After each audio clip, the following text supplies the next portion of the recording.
So big Fani Willis cannot stay out of trouble. She indicts Trump on RICO charges, and now she's being investigated for RICO herself. I made a video on that a couple days ago.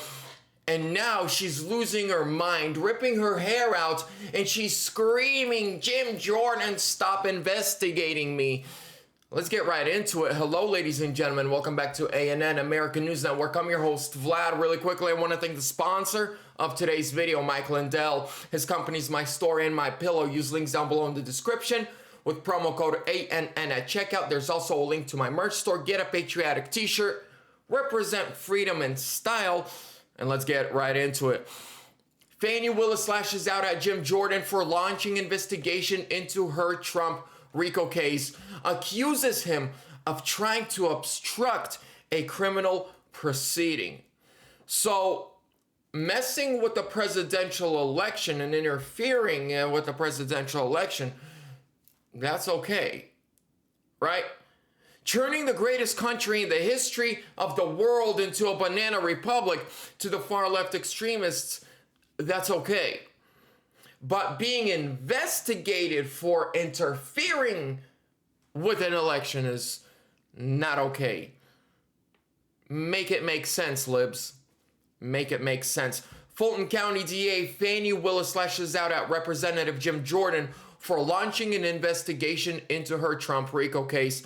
Last month, House Judiciary Chairman Jim Jordan launched an investigation into whether Fulton County District Attorney Fani Willis coordinated with federal officials during her years-long probe into Trump and his associates.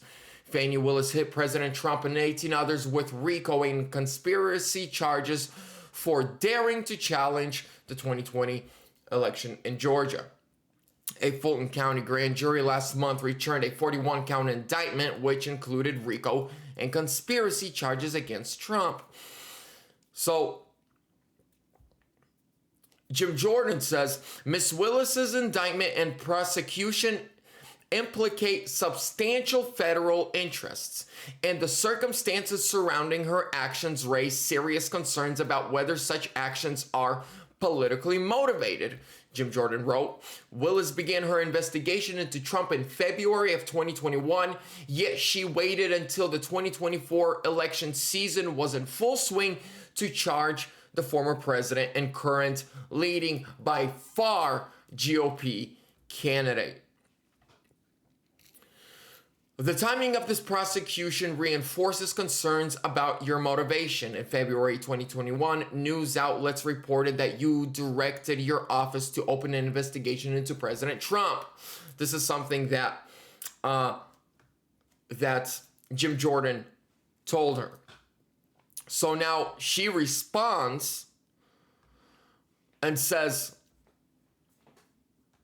where are my notes? Okay. She responded with saying, Jim Jordan and the Republicans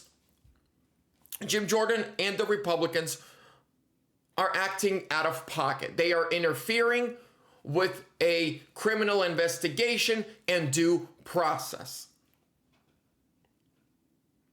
Let that sink in.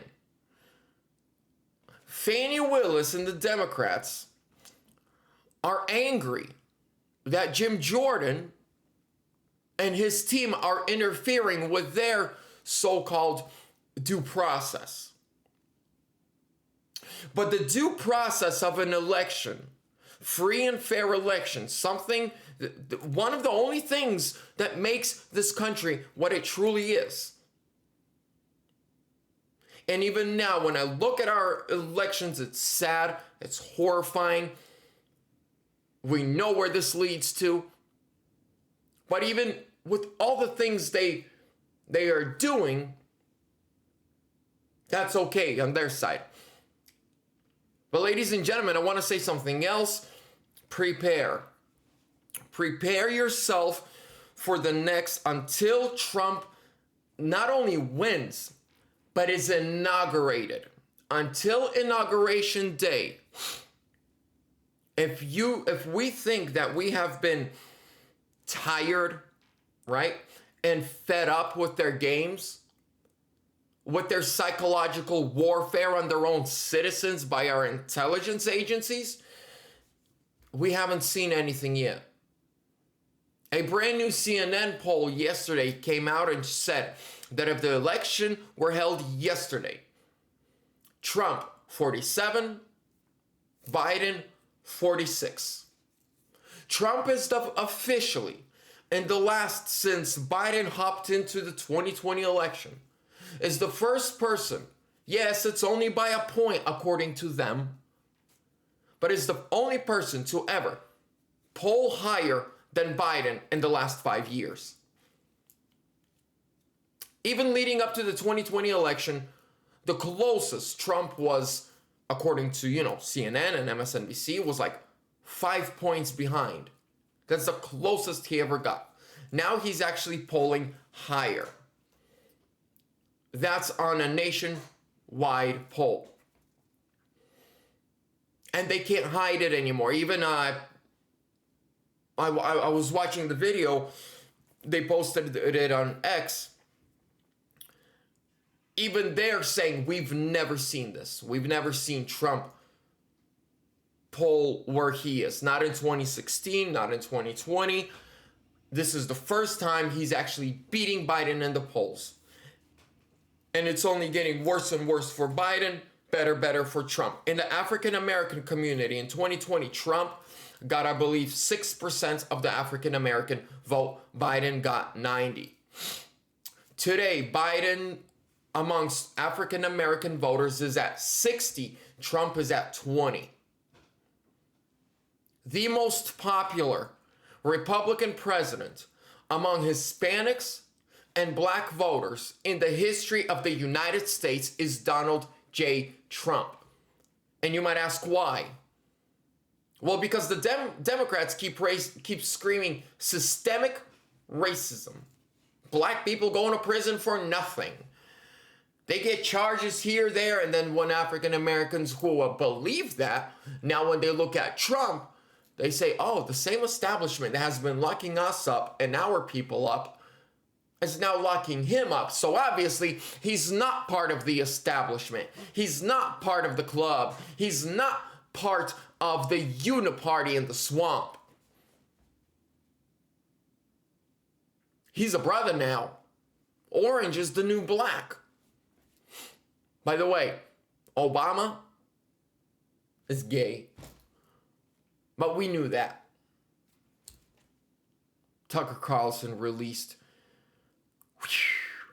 It was interview. I mean, now I know why Tucker Carlson is the most popular, the most famous journalist voice in the world. Literally in the world. Ladies and gentlemen, we're going to stay prayed up. We're going to stay faithed up. We're going to keep believing and miracles are going to happen. The closer we get to 2024 and I see how the Dems are acting, I see what's happening, I don't have a shadow of a doubt that we're going to win in 24. I don't. I really believe deep in my heart 2024 is locked, set. That's it. Right now, we just need to... Right, Trump, he's already got the nomination. It's done. It's done. Everyone else is fighting for VP. Then when he gets the nomination, trust me, they're going to heat up even more stuff to try to stop him. But he's a fighter and we got his back. We're not going anywhere. Even without Trump, MAGA's not going anywhere.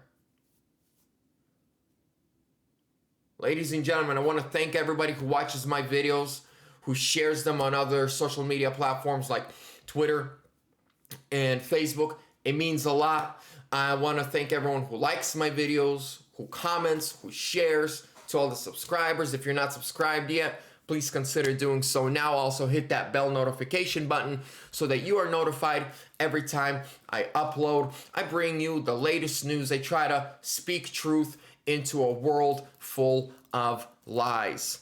Don't you ever forget. Look at me. Better's not good enough.